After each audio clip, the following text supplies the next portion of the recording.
Hey everybody, this is Aubrey Chavez from Faith Matters.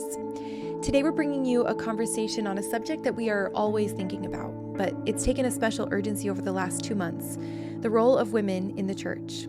A large survey recently released by the American Enterprise Institute showed a societal shift with regard to women and religion. And in a total reversal of trends from prior generations, young women are now leaving religion at significantly higher rates than men. Social issues and patriarchal structures are the oft-cited reasons. So are there signs of trouble within our own faith? To explore this question, we invited two brilliant women who are mentors and friends, Neylan McBaine and Bethany Brady Spalding. Neylan is the author of Women at Church, which turns 10 years old this summer, and Bethany is the co-author of the Girls Who Choose God series, which highlights the powerful stories of women in scripture and church history. And both are also the mothers of 3 girls. First, a little background on the things that we're going to reference in the conversation. So a few weeks ago, the church's Instagram account posted a quote from a talk given by Annette Dennis, a counselor in the Relief Society General Presidency. And the post began with the following claim: "There is no other religious organization in the world that I know of that has so broadly given power and authority to women." And this one post generated almost 18,000 comments, by far the most ever generated by a church social media post. And the comments came mostly from Latter-day Saint women pushing back against this claim and expressing how their own experience feels quite different. The response clearly caught the church by surprise. We also referenced something that happened just a few months prior, when a church area authority created a local firestorm in the San Francisco Bay Area by instructing stakes and wards to discontinue their long-standing practice of having some women leaders sit on the stand during sacrament meetings. Over 3,000 women and men signed an open letter to the general women's leaders of the church in protest. And then we also make a brief reference in this conversation to an important book by BYU religion professor Barbara Morgan Gardner, The Priesthood Power of Women, and this was published by Deseret Book. In the book, Gardner draws a clear distinction between the temporal ecclesiastical priesthood, to which now only men are ordained, and the more eternal familial priesthood, to which both men and women are ordained, and in which they act as full partners.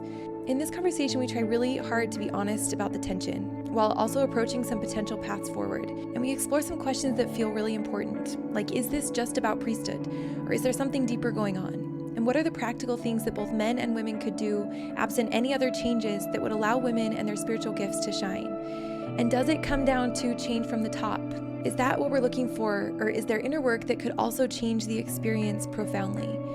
And then what might it look like for women to truly act as priestesses in their homes, either as a single person or side by side with a spouse? We understand that this is all tricky territory, and that some are going to worry that we can't consider how to improve women's experiences in the church while sustaining church leaders, while others believe that pushing until there is change is the only way forward. And so we hope that this conversation honors all of those voices, and that it's clear that we have a deep love and empathy for our community and our leaders.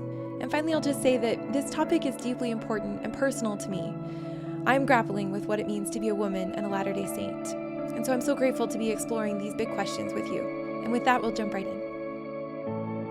All right, Neylan and Bethany, thank you so much for coming back on the podcast. We've had both of you on before and love you both and have so much respect for what you do and for the perspectives that you bring. And we're really honored to have you on the podcast together. So welcome back and thank you.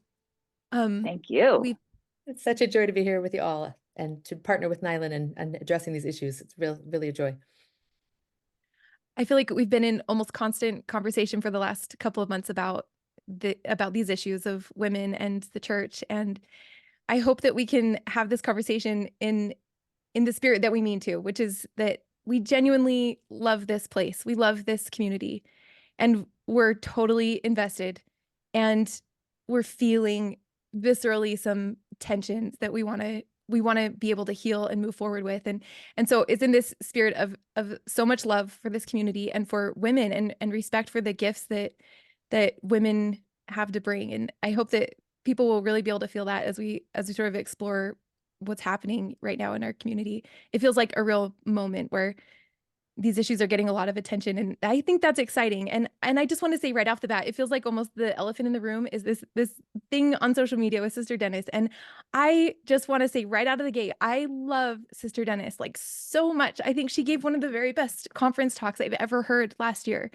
And so I don't want there to be any I don't want anyone to listen to this and think that we're throwing her under the bus, because I don't think that what she said is the problem all by itself. I think it revealed this really deep pain. And so in a way, I'm grateful that she sort of made it front and center so that we can talk about this and and find a way forward.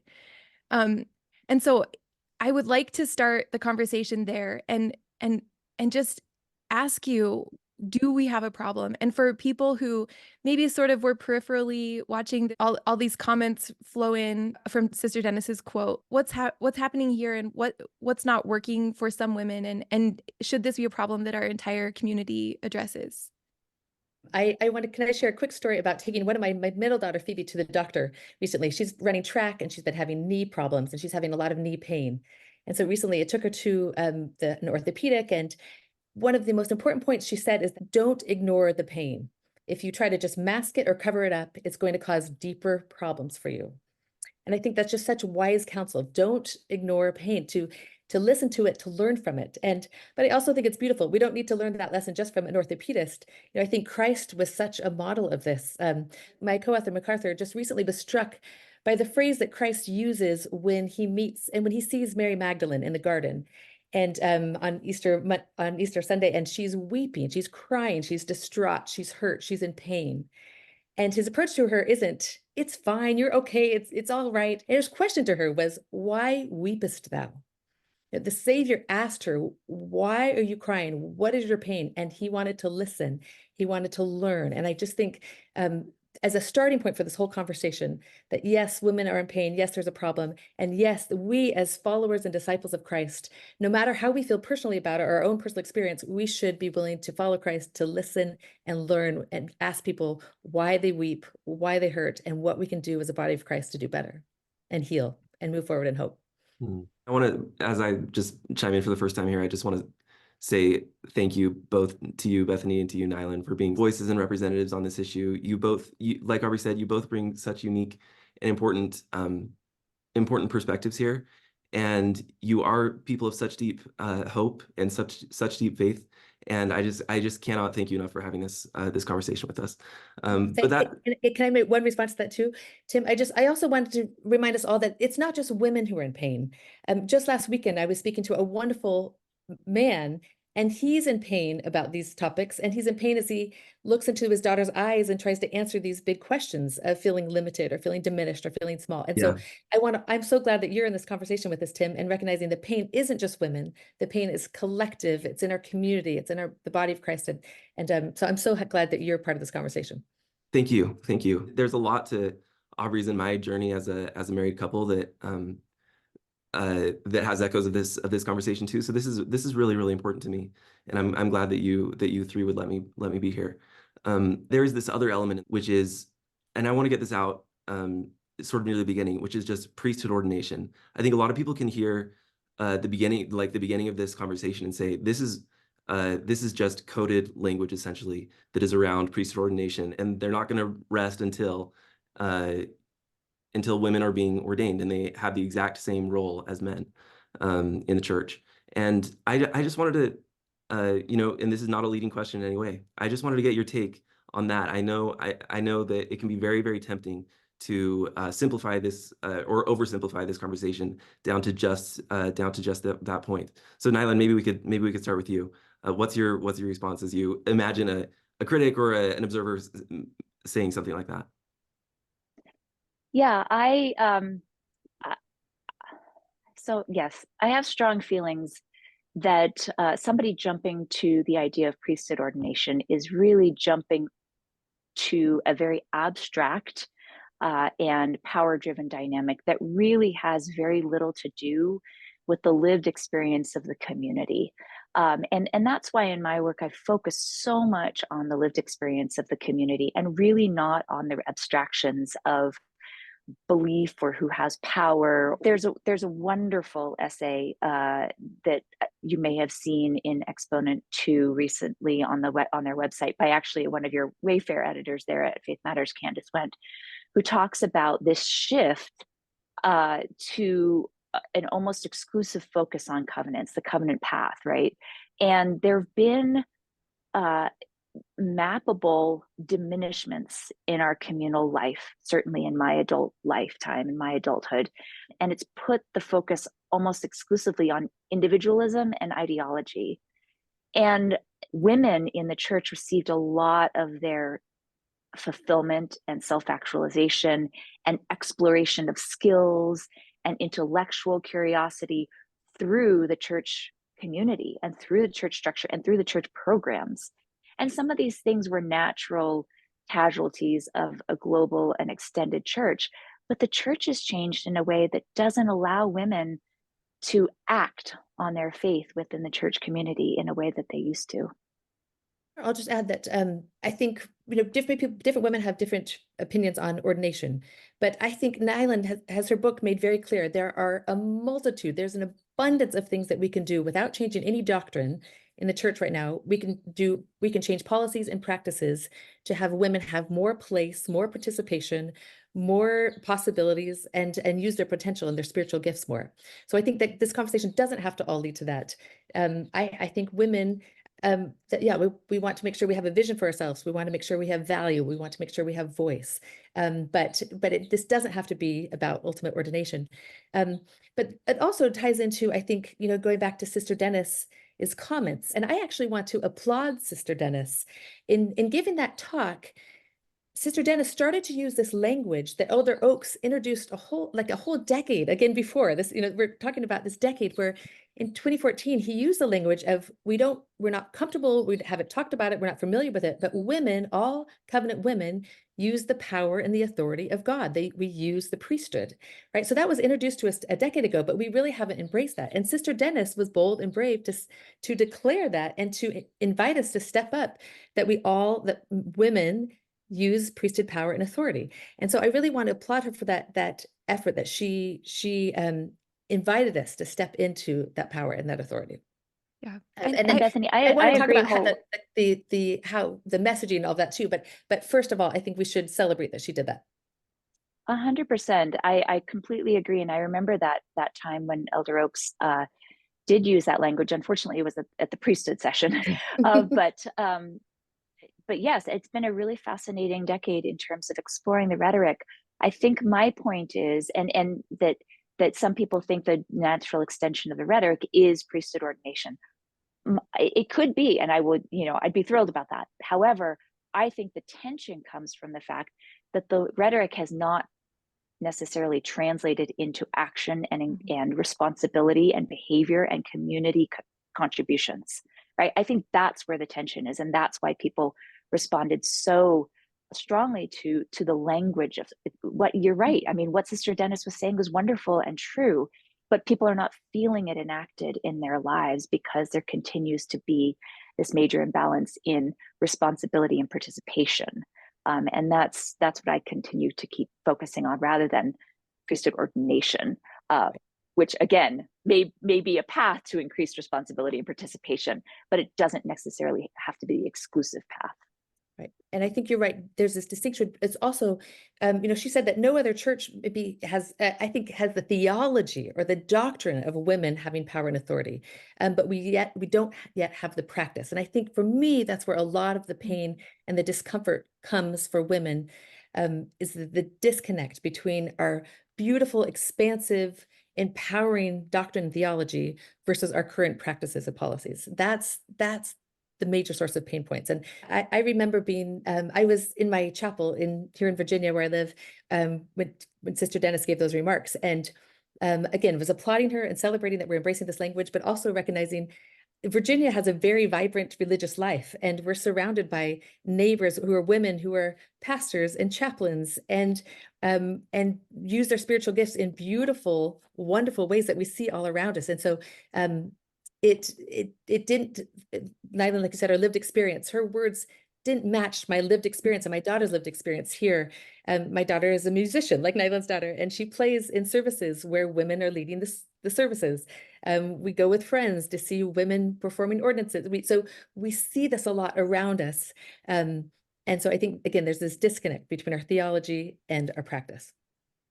I want to ask you about this exact point, actually. It was something that was very interesting to me reading through the comments. And there were something like, I think there were almost 18,000 comments on this one single post, which I know is a record by a long shot for anything that the church has posted on social media.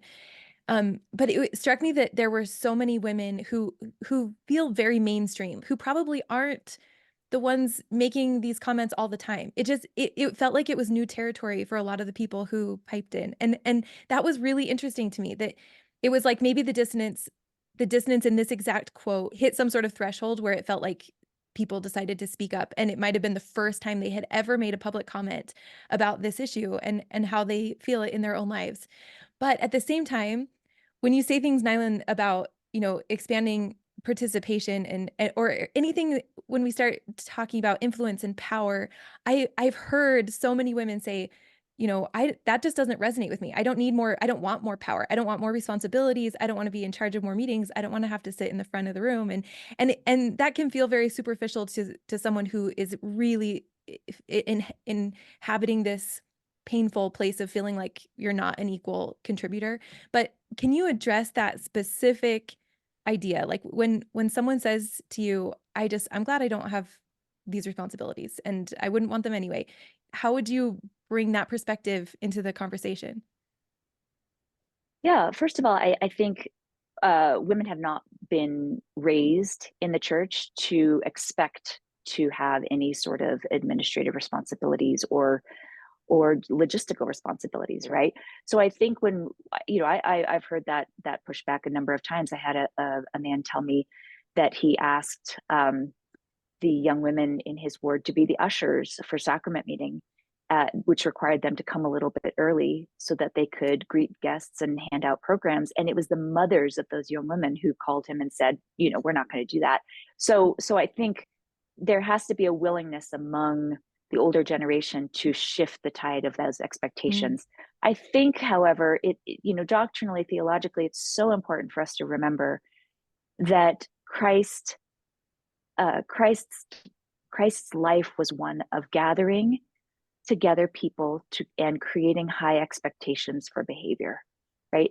For some reason, it's okay for women in the church to say, "Oh, I don't want to do that." Why is it a marker of greater obedience and righteousness to say, "Oh no, I don't want to do that," rather than to say, it's a greater marker of righteousness and obedience to lean in and to say, "Yes, of course I will do that," because the strength of the church is this community, this lived experience, and that is sanctified. That is sacred space when you lean in and you are willing to participate.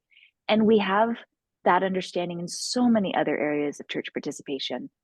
I think that's really fascinating, Eileen, that Christ sets a higher law and an invitation to lift ourselves higher and to stretch, expand our capacities. That's beautiful. But I also want to just make the comment too, is that we all have a range of spiritual gifts, right? And for women who feel like that's not their spiritual gift, I think yes, we are invited to grow. But even if they don't feel that now, I think we shouldn't dismiss other women who feel like they have spiritual gifts of leadership and of teaching and all of those wonderful range of spiritual gifts that many women have and want the desire to give them life and let them bear fruit. And it's also it's so vital to remember that any family, the church leaders have been telling us that when we need women as full and contributing partners, right? And that no family, no neighborhood, no community, no school, no workplace, no church is its fullest, most glorious self if we're not partnering together. Yeah. And I'm sure we'll get this, but this, the model, the divine model that we have in the restored gospel of Jesus Christ is the very nature of God is being Heavenly Father and Heavenly Mother sealed together in partnership and in collaboration. And that's our divine model that we aspire to. And Christ points us to that higher model. And so we will flourish more as we can all use our spiritual gifts in a more collaborative capacity. Wow. Thank you so much. I just want to comment and I'll try to articulate this clearly, but I'm realizing like it does resonate with me to not want to have a more like anything more public to do in the church. Like I don't want to be on the stand. I would never want to conduct. I hate speaking. Like it makes me so You're nervous. a beautiful speaker, Abby. Listen to you. You're amazing. Feels like very comfortable conversation. I would like to keep having conversations with 3 people at a time. Like that feels like comfortable space. And so do you know what? Maybe our conducting needs to feel more like that. Maybe that's what we very much need for our services to feel more genuine and authentic and engaging. Maybe that's what we need, right? Yeah. So I don't want to interrupt you, but keep okay. I mean, maybe gifts are what we need. well, this is stretching me. I can feel it like I haven't ever considered all of these things before the way you're saying them. And so I appreciate it. But what's coming to mind also for me is that I think that the way I act in this physical way, like I don't want to physically have to stand and conduct and be in charge in a way that is very visible. But I think I'm seeing that I also did that in a really emotional way too, that when I'm sitting in a meeting, what is a lot more comfortable for me is to hear somebody with a good idea and then just go all in and be like, I will make this happen for you and I will be the best soldier. Like I'm excellent at being a helper. And so when we started in Faith Matters, actually, it was probably 2 years before I felt like I could express a coherent thought in a meeting, because I was so not used to hearing it felt like similar to church in the sense that we were talking about gospel topics and there were men who kind of felt like the same age and like the same feeling as a leader. And when they asked me for an opinion, I felt like I don't know how to have a thought and say it out loud in a way that is persuasive and coherent. And I can't even access that right now. It was such unfamiliar territory that I have realized the way I wasn't even able to bring my gifts to the table because I had learned this way to show up, which was that I'm just here to be helpful. And so even if I don't want to sit in the front, I recognize that went a lot deeper than just that aversion to being seen. Like there was an aversion to being seen in small ways, in small conversations that are actually where a lot of important things happen. And so that's been really, really difficult work, but I got a lot of practice, like hearing these men ask me for an idea and then seeing them wait for me to say what I thought, and what we were going to do depended on what came out of my mouth. And it was really hard work to just get it out, like to figure out, to practice articulating my ideas and letting them stand on their own. And so I care so much about this because I can feel how uncomfortable it has been for me. Like it's been such hard work over these last 5 or 6 years with Faith Matters to just get used to doing this. And then I feel like I'm able to go back to my ward and I show up differently than I have my whole life because I've had to practice it. Neylan, it looked like you were going to say something. Aubrey, I just think that experience that you just articulated is at the very heart of why we're having these conversations and why things need to change.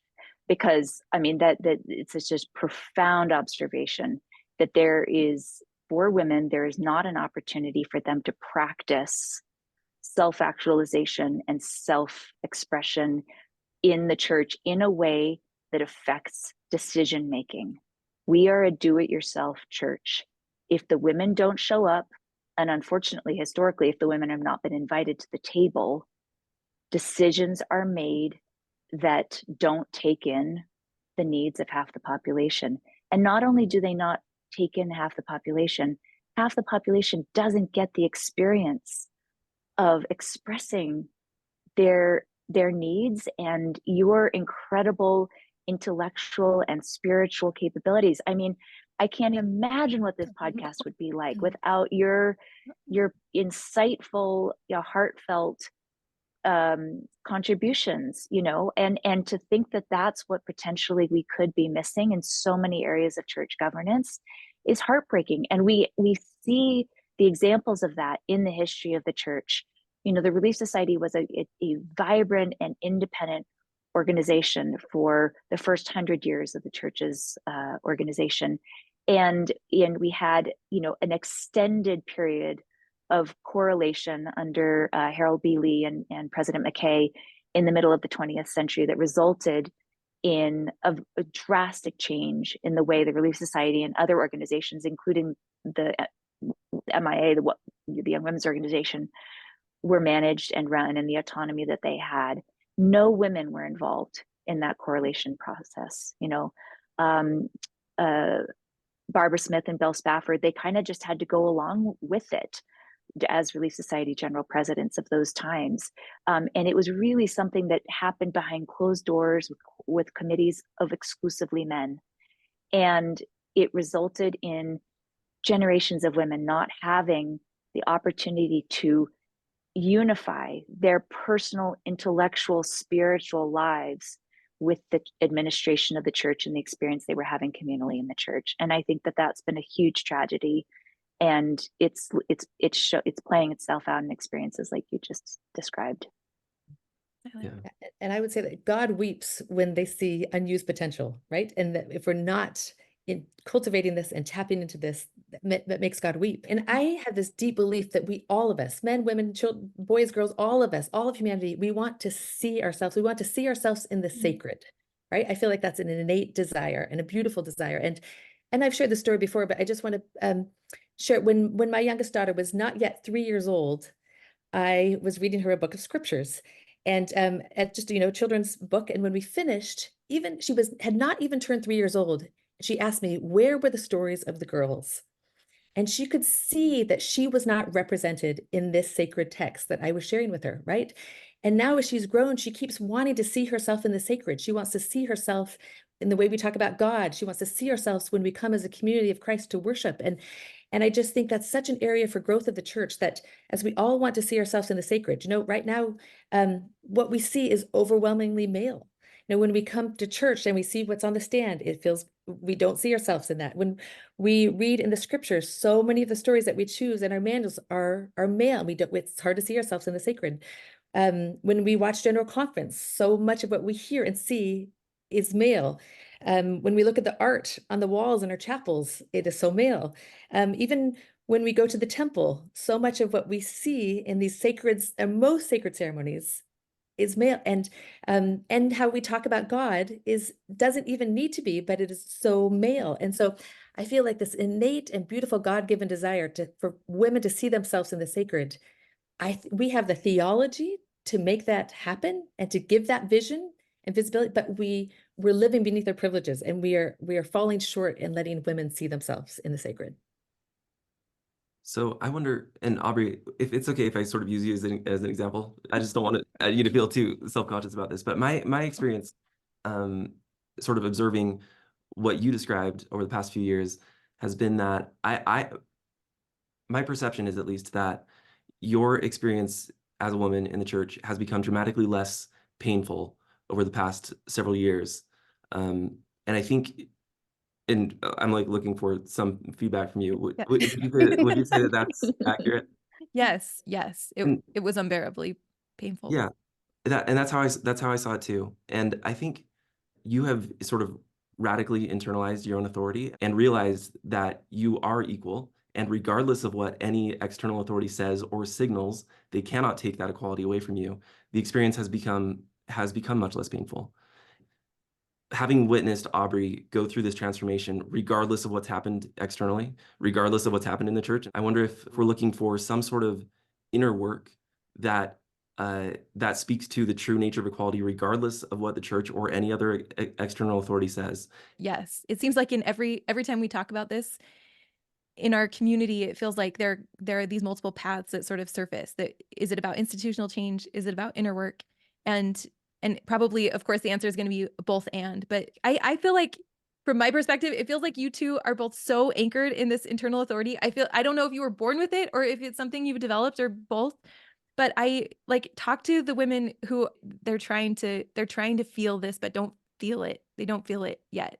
Just this real connection to their highest, wisest self that knows what they need, and they don't need permission. Yes, I think that it is a both and, as you said, Aubrey. I personally, I'll just start with my personal story. I was blessed with to be born into a situation with a mother and in an environment where personal authority just had, it just blossomed and had some really rich fruit. My mom was an international opera singer.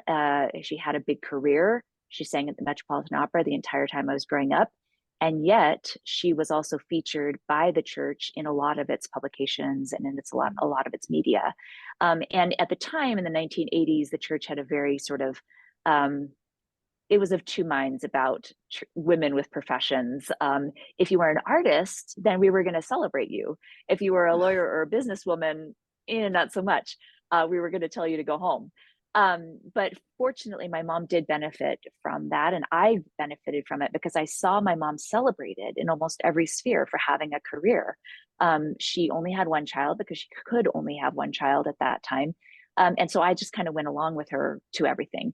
I mentioned earlier, I also went to an all-girls school for 12 years. And so for me, the balance of those very progressive gender messages I was receiving at school were actually very nicely complemented and balanced out by the examples I was getting at church. And to be clear, nobody at church was telling me that I couldn't work. I mean, the women at church were other women like my mother, you know, women working on Wall Street, women working in other highest levels of their career. So it was a very interesting way to grow up. And so it allowed me, through all of those examples, to develop an inner authority that I do think was very unique.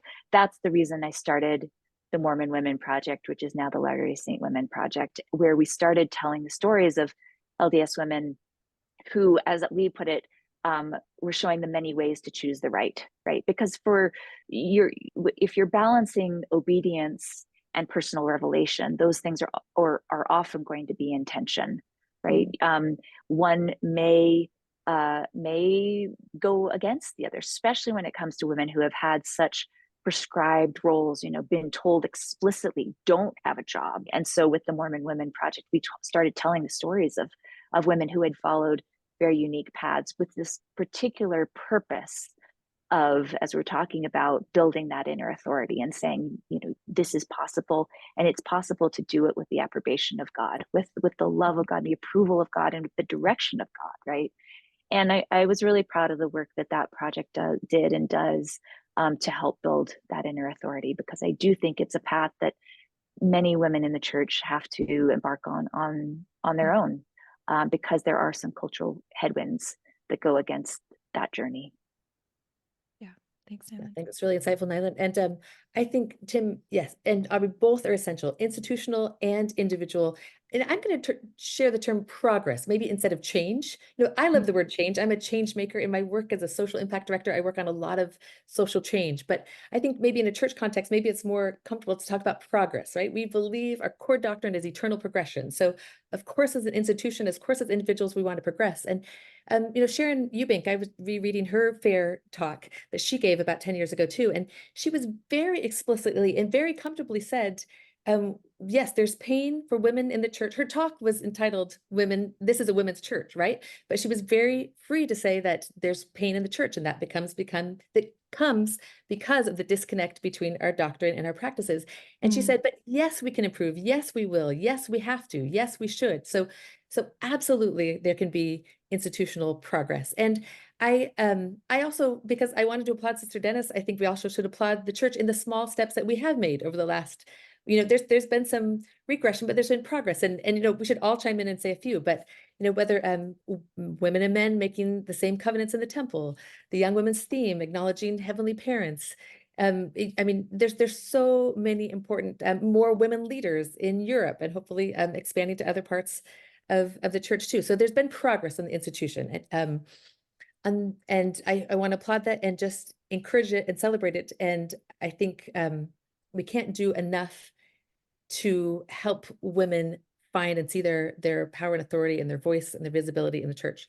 But on the individual level, I think it's just essential that we teach core doctrine, and we teach it clearly, right? And you know, these core doctrines of all men and women are beloved children of heavenly parents, that all are alike unto God. This beautiful scripture from the Book of Mormon, that God is Heavenly Father and Heavenly Mother, working in partnership and collaboration, that we all covenant keepers use the power and authority of God. You know, those are core doctrines that we need to teach. And I feel like sometimes we're blurry in those, and that causes the disconnect and the pain. And can I take a minute to share some of those that I think are really important? Some of those that I feel like if we could better align our messaging to match our doctrine, we would help women step into their own power and authority. Where, and these are, I hope these aren't too, I always want to be hopeful, but I want to be honest. But these are some of, as with family, with friends, as we talk to women, as we share our books, church members in the United States and around the world, these are some, I think, disconnects that people are feeling, and that don't celebrate our true doctrine, where, you know, women are taught just relentlessly that motherhood is essential. but we also get the message that Heavenly Mother is not essential. And so that's a disconnect, and that's painful, right? I think we mentioned this too, that women are counseled to sacrifice education and career to stay home and focus on our families. But now we have this extraordinary Relief Society General President who used and trusted her own personal inspiration to pursue a career in law. And I'm elated that she brings that skill set to lead the Relief Society around the world. But you know, there's a disconnect, and that causes pain for many women. And to teach the doctrine that we all can rely and trust our personal revelation.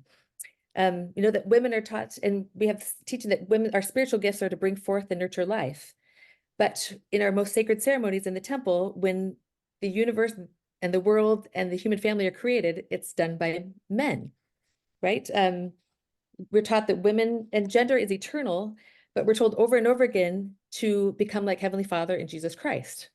And that's a disconnect. You know, there's many things that we can glean from them, of course, emulate, but that's a disconnect, and that causes pain.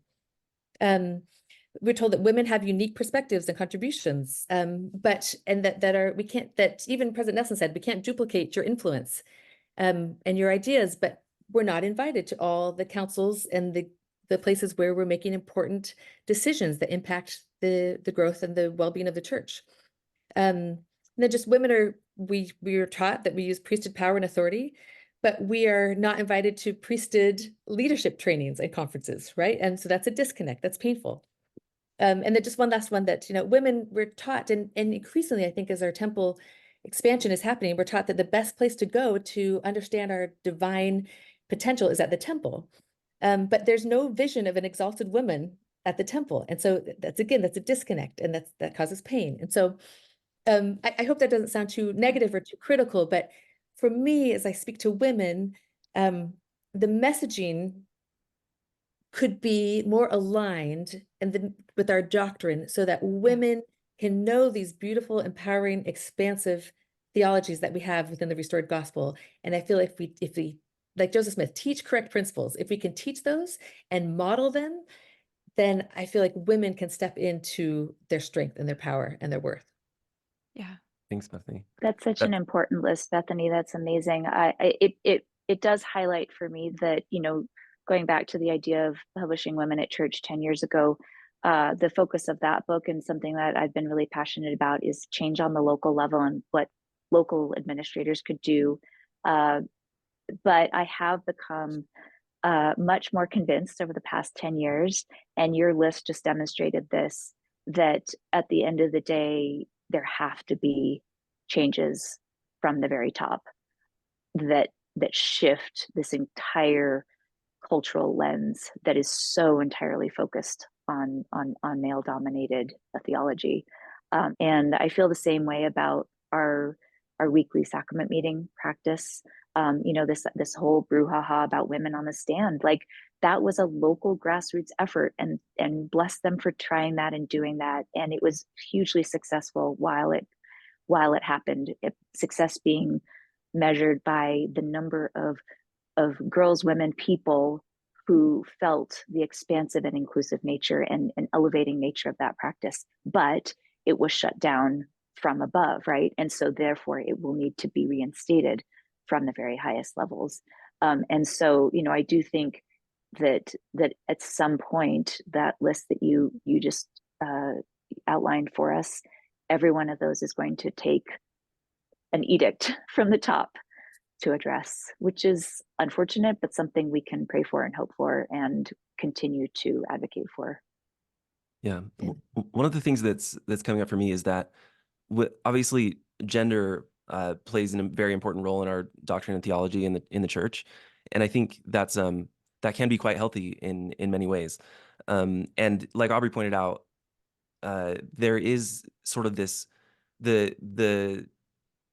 if you asked any leader in the church or any member of the church, I think it is commonly accepted that in principle women and men are equal.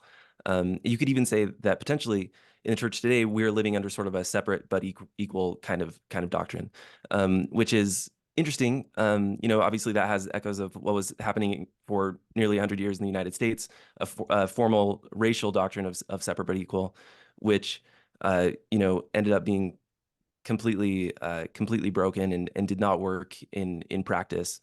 And I wonder, so I wonder, I guess, if there is, in your opinions, any room for roles, any room for sort of like on a general level, not speaking of about the individual, but any room for separation between what women do and what women are talking about and what women are told versus what men do and what men are talking about and what men are told? Or is the only solution here a complete flattening and getting rid of separate but equal? Or is there a celestial separate but equal, that it's actually equal and yet still different?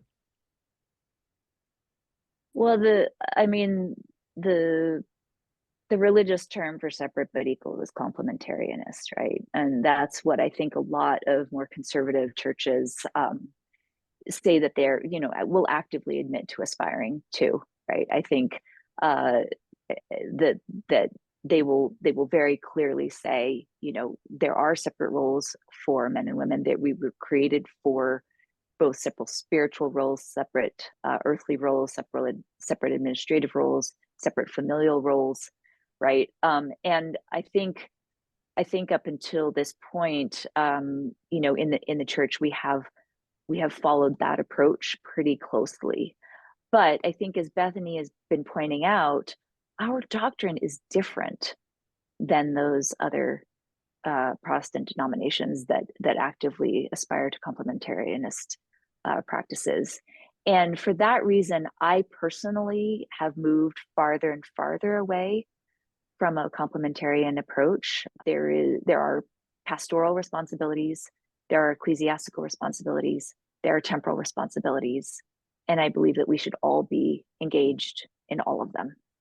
And that, that doesn't mean that that still doesn't mean that we're going to make we're going to give women full keys and authority to administer in all of the ordinances.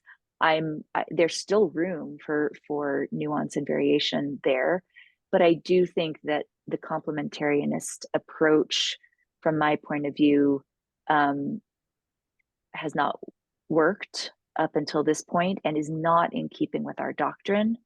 And I would love to see some truly expansive and fear-free thinking and revelation on this subject. And, as we've been saying, I do think our doctrine lends itself to us taking the lead on that. I don't know what it looks like, but it's not what we have today. And do you think there's still room to honor and live into these gifts of our own masculinity or femininity? Oh, 100%. So I think what I'm pushing against is the idea of men or women as a block that's going to think and act and have similar characteristics. That's what feels uncomfortable to me at this point in my life. There is no doubt that two people creating a team are going to be diverse and bring different skills, no matter who they are, right? And I think that that's wonderful, and that's part of the reason that this eternal journey of family making is a communal effort, because we aren't all the same and we're never going to be all the same. And gender is one part of the reason that we are not the same. The gospel and the church fill up all those other parts of me in a way that nothing else in the world does. And I'm eternally grateful for that. However, where I think we get in danger is treating women or men as a block. And we see this play out time and time again. For instance, with the suffrage movement that I've studied a lot, there were decades of supposition about what was going to happen, because they were thought, oh, well, when women start voting, the school systems will be fixed and government will be cleared. We won't have any more corruption in government because women are in charge. They love children and they love education and they're a lot more honest than men. And and none of that happened. When women came in as a voting bloc into a civic engagement, they were just as diverse as the men. And when we come together as a group, even in pairs of two or larger, there's always going to be a rich diversity of contribution. It's really beautiful, Neylan. And just two simple things I'll add is that instead of separate, I prefer the concept side by side, right? And that's taken straight from the Gospel Topics essay on Heavenly Mother, which Elder Renlund invited us and encouraged us to study. And that's the model for heavenly parents working side by side. I think that's beautiful, right? But we don't have to think of ourselves as separate, but we all have unique gifts. We're not a block. That's beautiful, Neylan.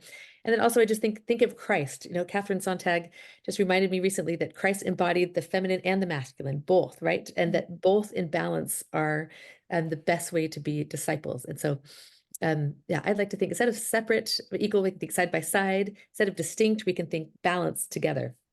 Yeah. And Bethany, to Catherine's point, I think I overheard a little of that conversation. She said that was maybe one of the reasons why Christ was reviled, was because he did bring some feminine attributes in. Absolutely. And I think that we can clearly state that Jesus Christ was a champion of women, and that the Church of Jesus Christ should follow that model of being a champion of women, and that we can continue to strive to be. Absolutely. No doubt. So I'd love for both of you to address an idea that I've heard, that if the central unit sort of eternity is the family and not the church, and I think there is, certainly church teaching going way back to support this, that the church is really scaffolding. It's meant to get us somewhere, but it's not the end goal in and of itself. And so if the church is orbiting around the family rather than us and our families sort of orbiting around the church, then it's less important what the church is doing as it pertains to power and authority and structure, and more important what we are doing in our own homes. And not to set that up as a dualistic framing necessarily, but the proper place where the work of eternity is really happening is in the family. And I've heard this articulated, and I know that there are women that feel this way. And it gets a little bit into the work that Barbara Morgan Gardner did in her book that came out 6 or 7 years ago, that she sort of articulated this familial priesthood that is equally held by men and women. And I personally know women who take this really seriously, and they not only pray for their children, but they bless their children, and they say, what happens in my home is under my authority in conjunction with my partner. So I'd love to hear your take about that, especially as it pertains to, like, maybe we could just sort of background a little bit more than we do what the church does, because the family is where the real work is happening. I mean, I think that's the way I run my family in practice. I do think, though, academically, I think you run into some problems. First of all, the church's claim is one of authority, right? And so I think if we say, oh, well, actually, that power really resides in the family, we're not really wrestling with what that means. And I think it also discounts the idea that the core of the church institution's stewardship is ordinances, right? A lot of everything we've built around ordinances is fences. It's sort of like in the Talmudic tradition of, you build up all of these rules so that you don't get to breaking the actual commandment that's at the center of all of those fences.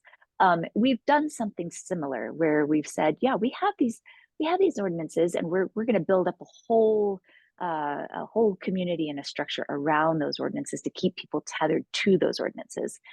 I mean, we need to take seriously what we are claiming about these ordinances. We are saying that every single person that's ever lived in the history of the earth needs to have a physical binding of their body and their soul to allow them entrance back into God's presence. And if that's the work that the church has been given to do, then that's pretty vital. That's not something that you can kind of just shuttle to the side.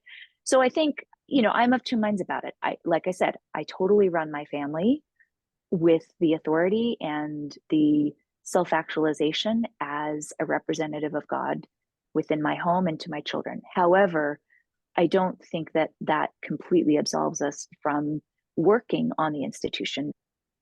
Neylan, thank you for those thoughts. And I would just add that we hear all the time, families are forever, families are eternal. We don't hear that about the church. No one sings a song about the church is eternal. The church is forever, right?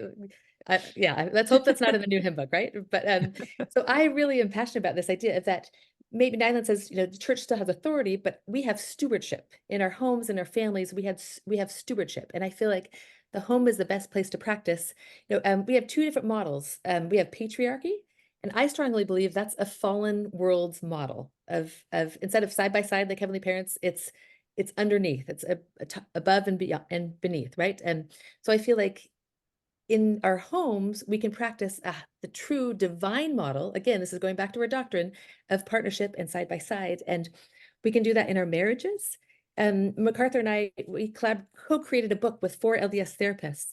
It's called In the Image of Our Heavenly Parents, a couple's guide for creating a more divine marriage, where we are not experts in marriage, so we worked with 4 LDS therapists who are brilliant in sharing prophetic revelation and practical tips and professional counsel on how to build equal partnerships in our marriage to model that divine model of heavenly parents. And so I feel like that's a great way we can do it at our home to strengthen our marriages and to inspire our children. But I feel also too, like we have, our family has chosen to do a lot of those ordinances at home or in a outside of church setting, where we've had baptisms in the river, we've had baptisms in the ocean, we've had blessings at home, and we still do them with the authority of the church and by a priesthood office holder and with those right keys that have been given. We want to be respectful to that, but doing those things in our more family setting has allowed me to participate and share my spiritual gifts, and for our children to see men and women working together to enable these essential ordinances. So I feel like the home is a wonderful setting to live up to our theology.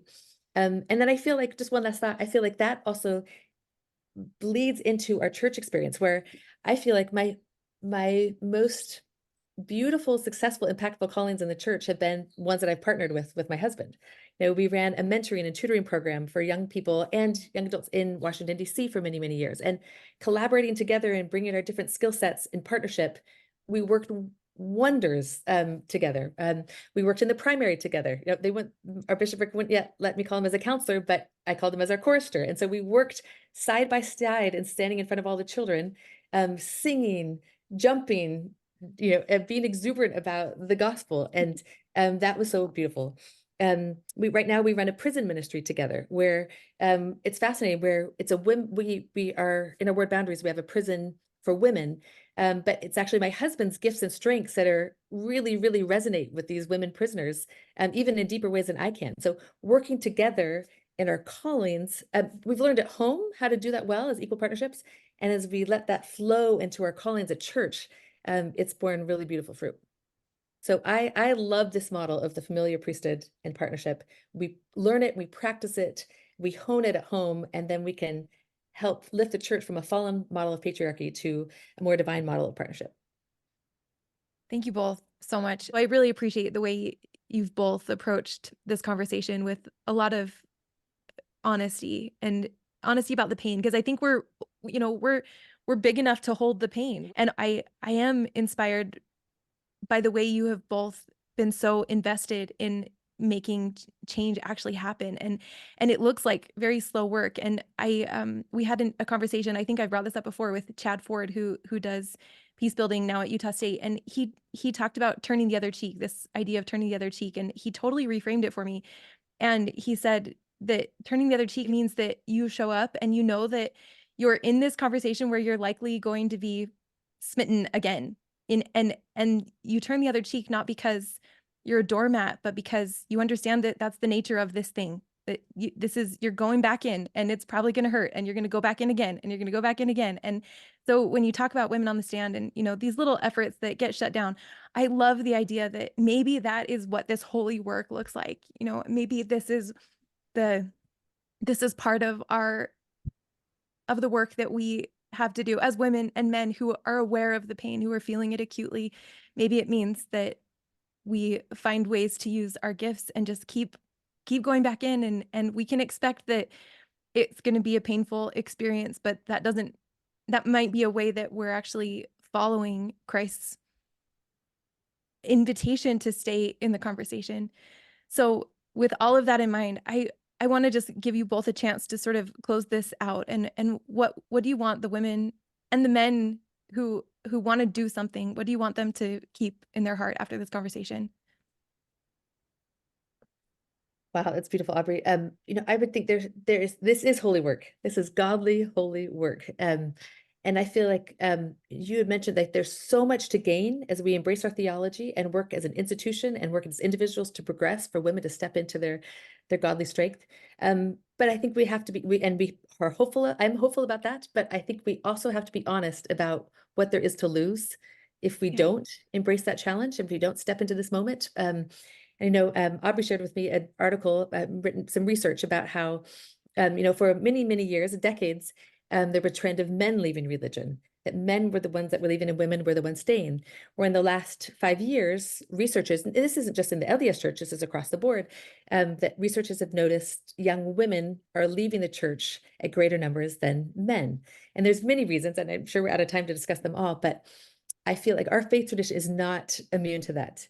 And then I see that right in front of me all the time, that if we can't teach very clearly these beautiful theologies that empower and ennoble women and give them vision and show their value and give them voice, we will lose so many young women that aren't seeking, that want a faith that celebrates these things. They're not leaving religion because they don't want to be spiritual or godly or holy. They are seeking things out, and we have the theology and the tools to share that and to keep them. But I feel like if to imbue a sense of urgency to this work and to invite other people to participate in this holy work, let's be hopeful of all that we have to gain, but let's be honest about what we have to lose if we don't make progress. I think I just want to actually call up some of the last words of our our beloved little P prophetess, Melissa Inouye, who recently passed away. And she talked so eloquently about the role of the local church, and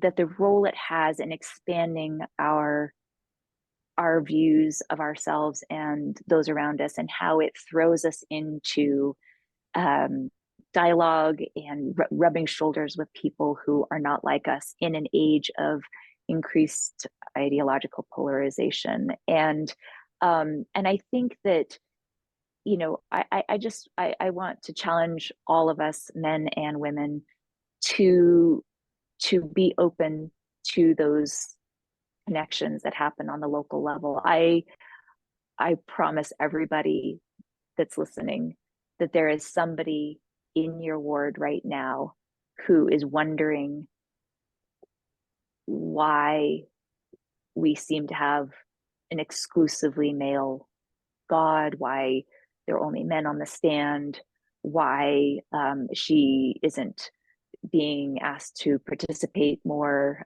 why she doesn't have a fully developed sense of self or a fully developed vision for herself. There is somebody, and that person can be found in the local wards, and that can be, and somebody can reach out in compassion and empathy and try to make a little bit of small difference for that person in our local wards. So we've had such a wonderful conversation about the global institution, the eternal gospel, but at the end of the day, my most positive and beloved experiences in the church, and the things that have kept me tethered to the church over the years, have really been in my local community. And we all have unique power and stewardship to reach out to those in those local communities and make a difference there. So I would just encourage people to reevaluate that special opportunity we all have. Thank you both so much. Thank you for accompanying all of the women who are trying to do this. And I think we're probably all on really personal journeys with whatever gifts and experiences we showed up with. And we're really grateful for the way that you both are modeling how to lift where you stand and work really hard in this place that we love. So thank you. Thank you so much. You are both wonderful friends and examples to us. Thank you. And you model so well what we're aspiring to. So you model this partnership as a collaborative, and this strength and this beautiful side-by-sideness. So thank you to you, and thank you to Faith Matters for enabling us to have this conversation. All right, thanks so much for listening. We really hope that you enjoyed this conversation with Bethany Brady Spalding and Neylan McBaine. You can find all of their books on Amazon and at Deseret Book. And if Faith Matters content is resonating with you and you get the chance, we would love for you to leave us a review on Apple Podcasts or whatever platform you listen on. We read all of the reviews and it really helps us to get the word out about Faith Matters, and we appreciate the support. Thanks again for listening, and remember, you can check out more at faithmatters.org.